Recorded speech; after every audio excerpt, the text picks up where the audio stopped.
The new administration wants to gut funding for life-saving medical research, and if they succeed, it'll have a catastrophic impact for our local universities and really for our entire local economy. Furthermore, as I'll explain, it would be illegal. The administration's action sounds pretty technical, capping indirect costs at 15% for grants from the National Institutes of Health.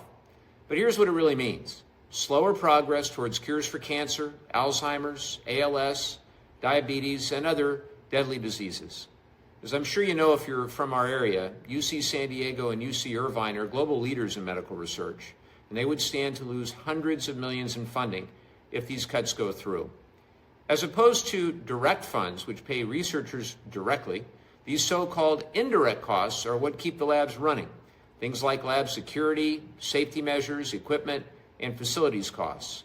These cuts were to happen, more of the grant money will have to go towards keeping the lights on instead of paying staff or funding research. That means fewer scientists, fewer medical breakthroughs, and a huge blow to our local economy.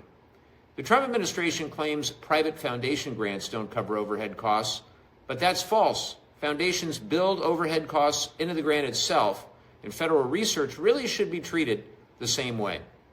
At the end of the day, this is an attack on science, it's an attack on San Diego and Orange counties, and it's an attack on every family hoping for a cure.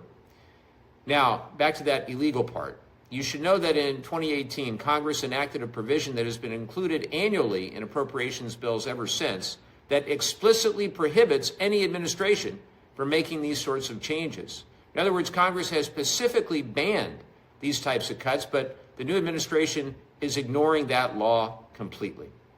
We cannot let this happen. Lives are on the line, and Congress must stop this attack on medical research before it's too late.